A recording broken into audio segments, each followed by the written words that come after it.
नमस्कार, मैं आपकी दोस्त वंदना। आपका वाणी चैनल पर स्वागत है। यह मेरा एक प्रयास है आप सबको साहित्य से जोड़ने की और इस कथानक के परिदृश्य में आप सबको पहुंचाने की। इसके लिए आप हमसे जुड़िए और हमारे चैनल को लाइक शेयर सब्सक्राइब करें। फिर आज हम शुरू करते हैं प्रेमचंद जी का उपन्यास गोदान। तो एक घड़ी में मनो दूध बेच लो। जंगी गोबर के लिए दूधिया शरबत बनाने चला गया था।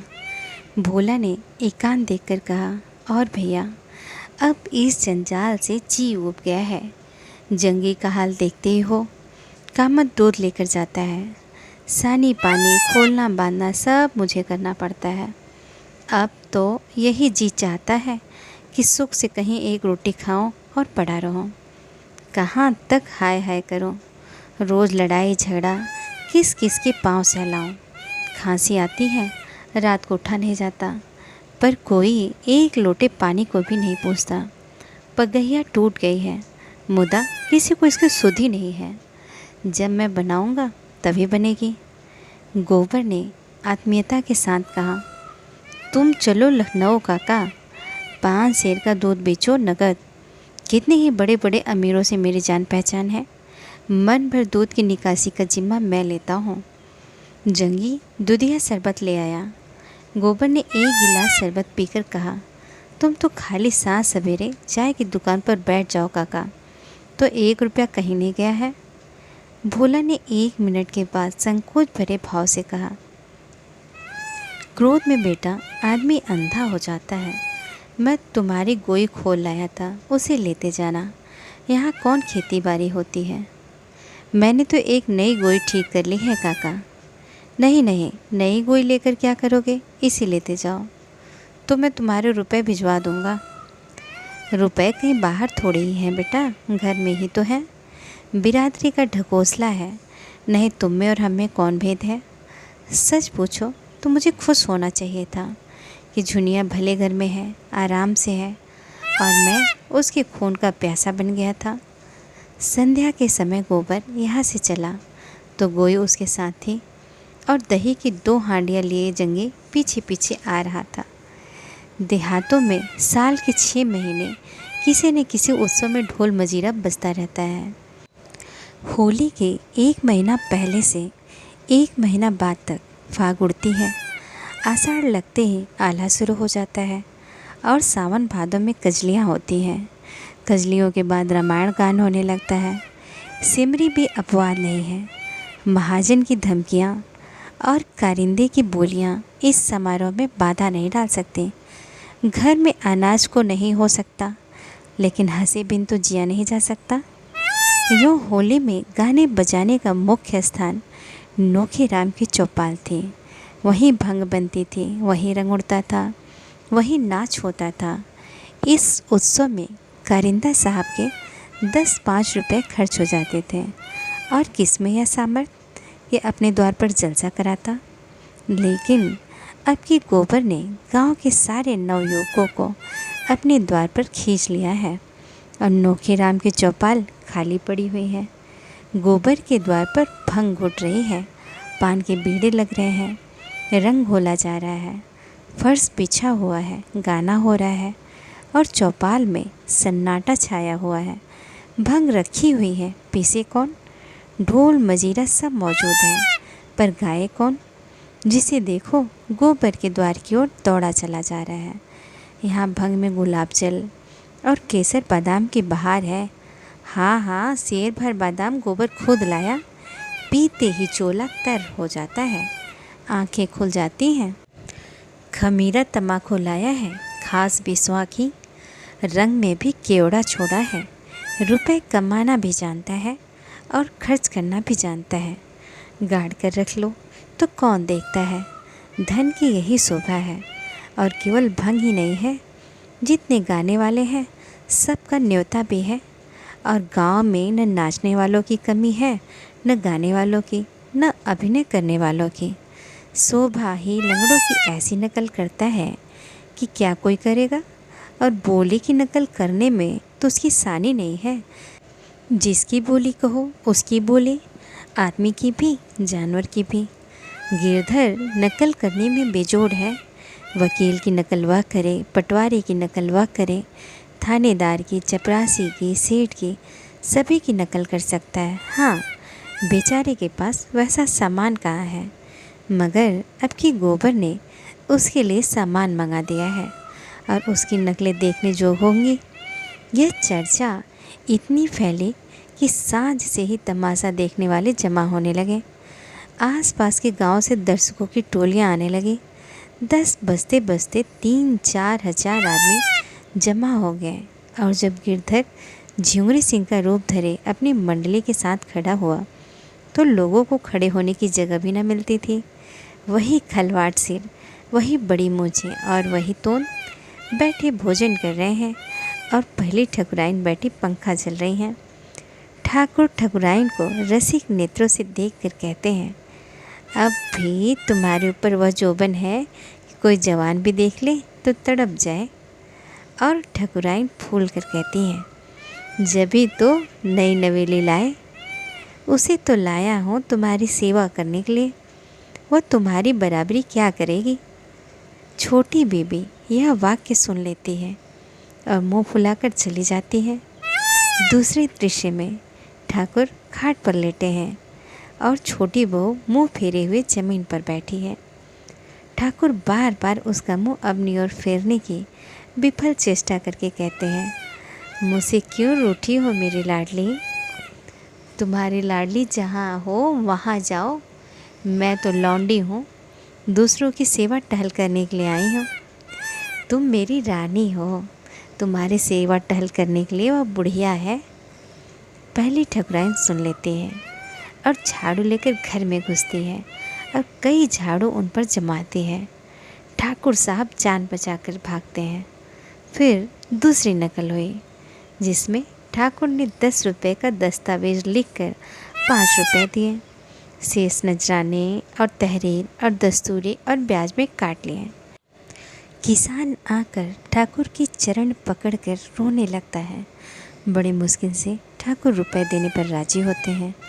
जब कागज़ लिख जाता है और आसामी के हाथ में 5 रुपये रख दिए जाते हैं तो चकरा कर पूछता है, यह तो 5 ही रुपये है मालिक। 5 नहीं 10 हैं, घर जाकर गिनना। नहीं सरकार, 5 हैं। 1 रुपया नजराने का हुआ कि नहीं। हाँ सरकार। 1 तहरीर का। हाँ सरकार। 1 कागज़ का। हाँ सरकार। 1 दस्तूरी का। हाँ सरकार। 1 सूद का। हाँ सरकार। 5 नकद 10 हुए कि नहीं। हाँ सरकार। अब यह 5 भी मेरी ओर से रख लीजिए। कैसा पागल है। नहीं सरकार, 1 रुपया छोटी ठकुराइन का नजराना है, 1 रुपया बड़ी ठकुराइन का। 1 रुपया छोटी ठकुराइन के पान खाने को, 1 बड़ी ठकुराइन के पान खाने को, बाकी बचा 1 वह आपकी क्रियाकर्म के लिए। इसी तरह नोखेराम और पटेश्वरी और दाता दीन की बारी बारी सबकी खर ली गई और फब्तियों में चाहे कोई नयापन ना हो और नकलें पुरानी हो, लेकिन गिरधारी का ढंग ऐसा हास्यजनक था। दर्शक इतने सरल हृदय थे कि बेबात की बात में हंसते थे। रात भर भड़ैती होती रही और सताए हुए दिल कल्पना में प्रतिशोध पाकर प्रसन्न होते रहे। आखिरी नकल समाप्त हुई तो कौवे बोल रहे थे, सवेरा होते ही जिसे देखो उसकी ज़बान पर वही रात के गाने, वही नकल, वही फिक्रे मुखिए तमाशा बन गए। जिधर निकलते ही उधर ही 2-4 लड़के पीछे लग जाते हैं और वही फिक्रे कसते हैं।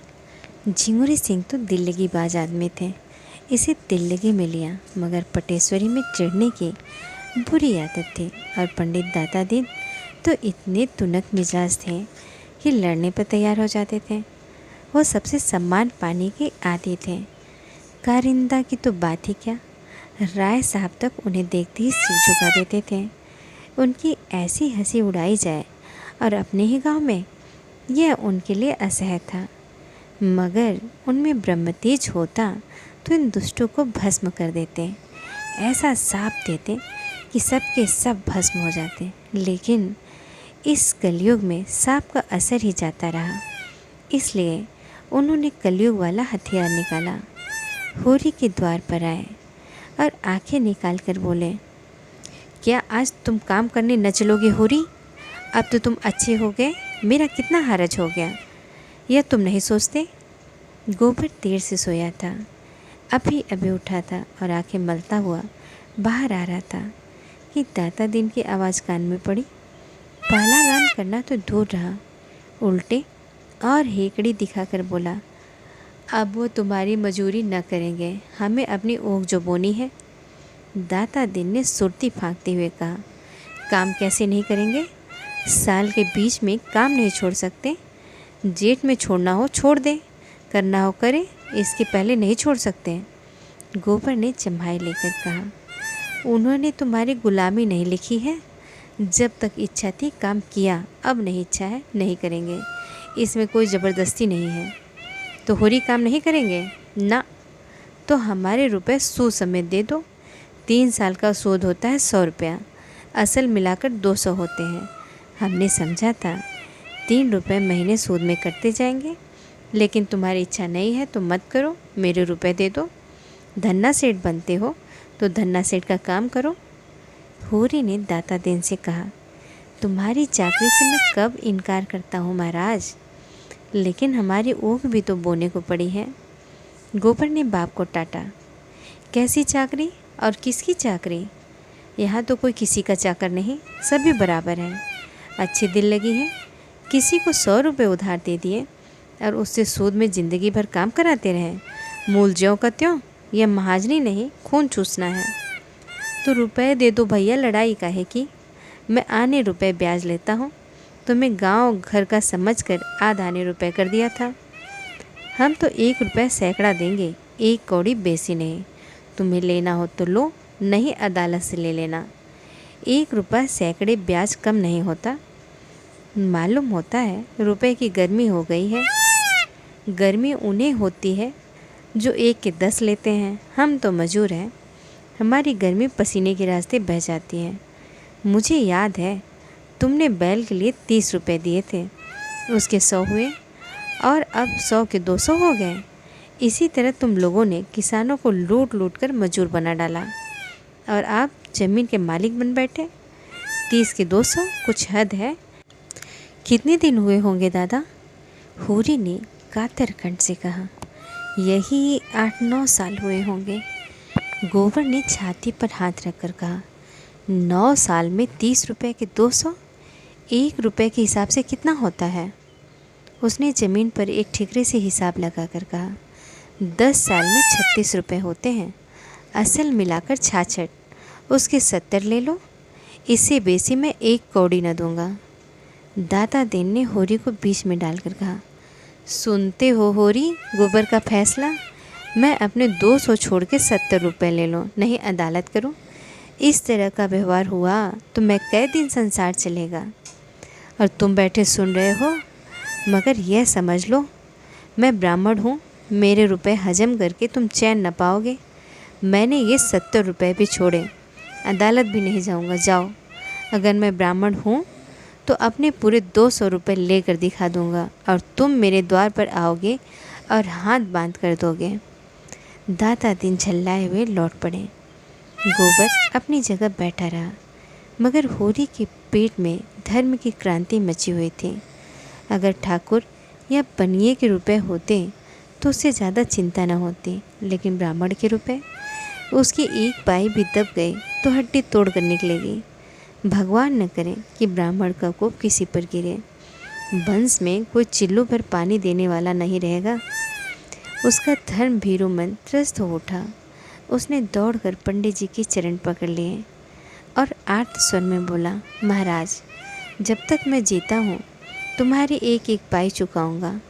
लड़के की बातों पर मत जाओ, मामला तो हमारे तुम्हारे बीच में हुआ है, वह कौन होता है? दाता दिन जरा नरम पड़े। जरा इसकी ज़बरदस्ती देखो, कहता है तो 100 रुपये के 70 लो या अदालत जाओ। अभी अदालत की हवा नहीं खाई है, जब भी एक बार किसी के पाले पड़ जाए तो यह ताव न रहेगा। 4 दिन शहर में क्या रहें, तानाशाह हो गए हैं। मैं कहता हूँ महाराज, मैं तुम्हारी एक एक पाई चुकाऊंगा। तो कल से हमारे यहाँ काम करने आना पड़ेगा। अपनी ऊँख बोना है महाराज, नहीं तो तुम्हारा ही काम करता। दाता दिन चले गए तो गोबर ने तिरस्कार की आंखों से देखकर कहा, गए थे देवता को मनाने, तुम्ही लोगों ने तो इन सब का मिजाज बिगाड़ रखा है। 30 रुपये दिए, अब तो 100 रुपये लो, और डांट ऊपर से बताएगा और तुमसे मजूरी कराएगा और काम कराते कराते मार डालेगा। होरी ने अपने विचार में सत्य का पक्ष लेकर कहा, नीति हाथ से न छोड़नी चाहिए बेटा, अपनी अपनी करनी अपने हाथ है। हमने जिस ब्याज पर रुपए लिए वह तो देने ही पड़ेंगे, फिर ब्राह्मण ठहरें, इनका पैसा हमें न बचेगा। ऐसा माल तो इन्हीं लोगों को बचता है।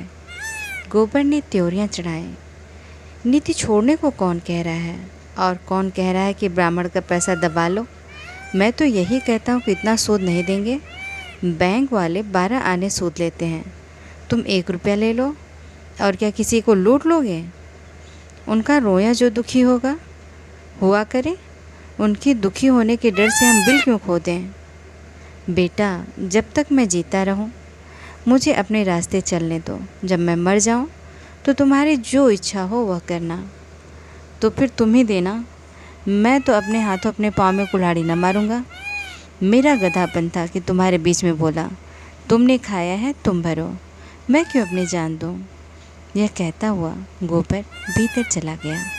झुनिया ने पूछा, आज सवेरे सवेरे दादा से क्यों उलझ पड़े? गोबर ने सारा वृत्तांत कह सुनाया और अंत में बोला, इनके ऊपर ऋण का बोझ इसी तरह बढ़ता जाएगा, मैं कहाँ तक भरूंगा। उन्होंने कमा कमा कर दूसरों का घर भरा है, मैं क्यों उनकी खोदी हुई खंदक में गिरूं। उन्होंने मुझसे पूछकर कर्ज नहीं लिया, न मेरे लिए लिया, मैं उसका देनदार नहीं हूँ। उधर मुखियों में गोबर को नीचा दिखाने के लिए षड्यंत्र रचा जा रहा था।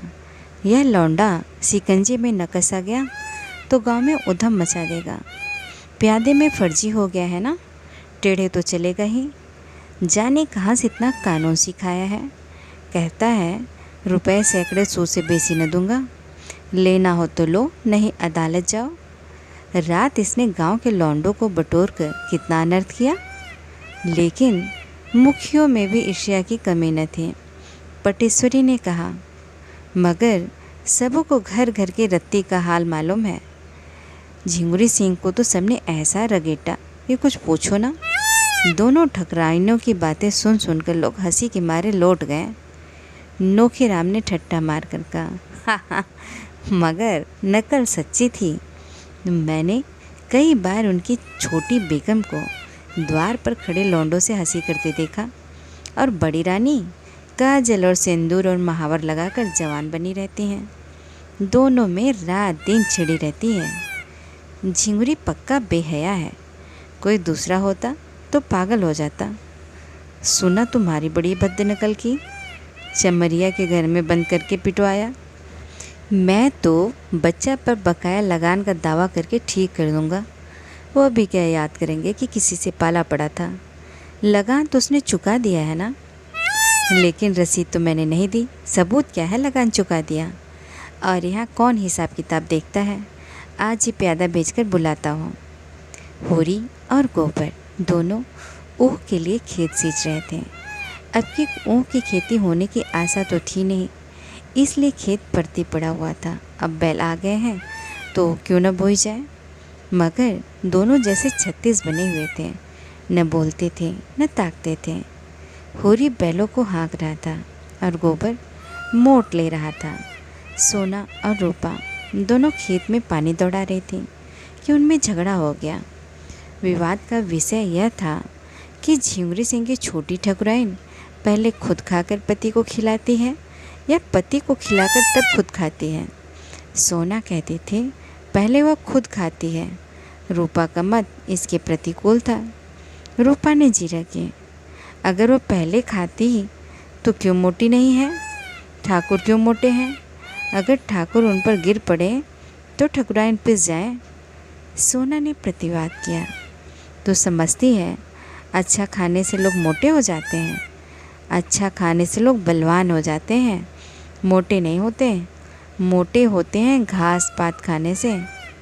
तो ठकुराइन ठाकुर से बलवान है।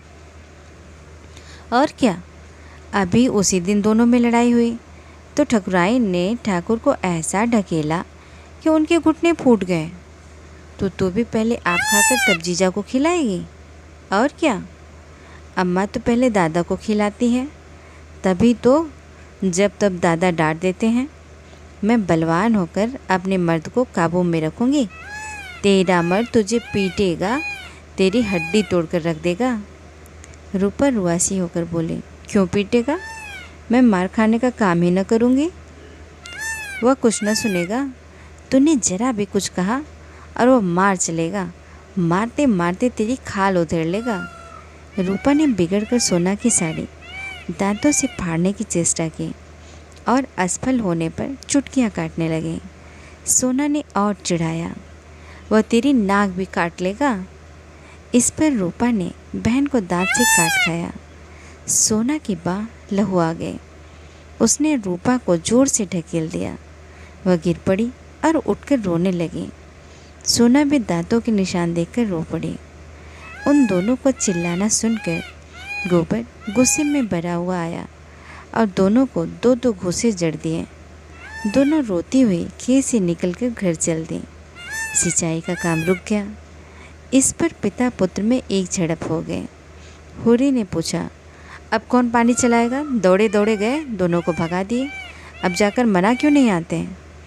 तुम्ही ने इन सबको बिगाड़ रखा है। इस तरह मारने से और निर्लज्ज हो जाएंगे। 2 जून का खाना बंद कर दो, आप ठीक हो जाए। मैं उनका बाप हूँ, कसाई नहीं हूँ।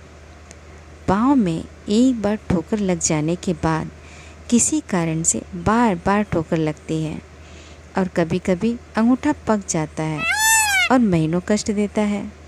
पिता और पुत्र के सद्भाव को आज उसी तरह की चोट लग गई थी और उस पर यह तीसरी चोट पड़ी। गोबर ने घर जाकर झुनिया को खेत में पानी देने के लिए साथ कर लिया। झुनिया बच्चे को लेकर खेत में गई। धनिया और उसकी दोनों बेटियां ताकती रहीं। माँ को भी गोबर की यह उद्दंडता बुरी लगती थी। रूपा को मारता तो बुरा न मानती, मगर जवान लड़की को मारना यह उसके लिए असह्य था। आज ही रात को गोबर ने लखनऊ लौट जाने का निश्चय कर लिया। यहाँ अब वो नहीं रह सकता। जब घर में उसकी कोई पूछ नहीं है तो क्यों रहे? वह लेन देन के मामले में बोल नहीं सकता।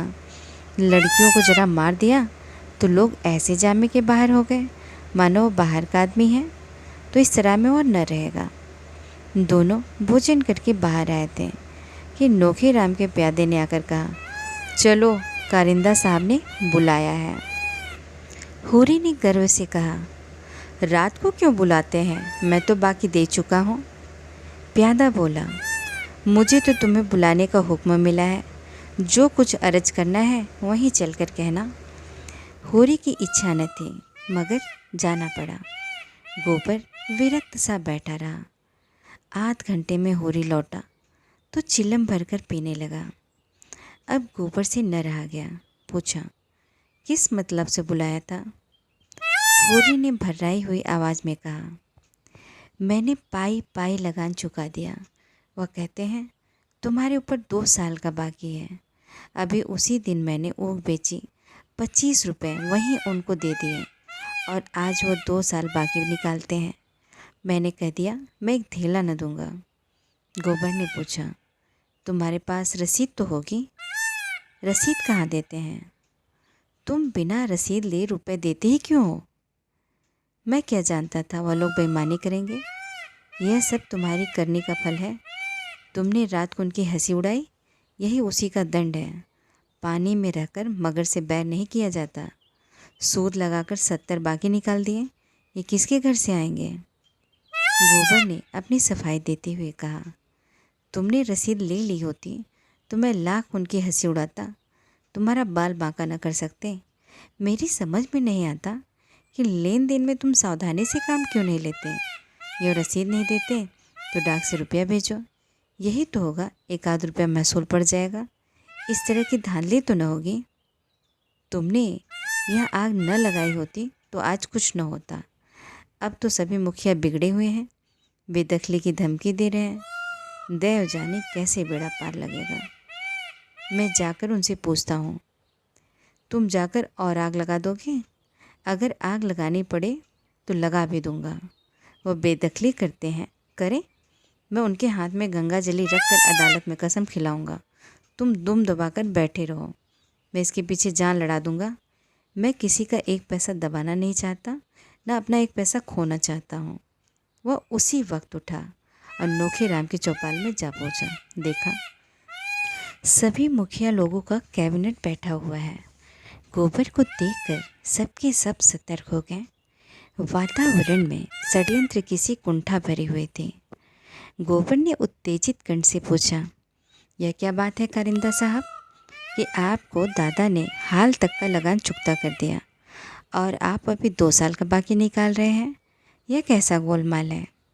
नोखे राम ने मसनद पर लेट कर रोब दिखाते हुए कहा, जब तक हो रही है मैं तुमसे लेन देन की कोई बातचीत नहीं करता।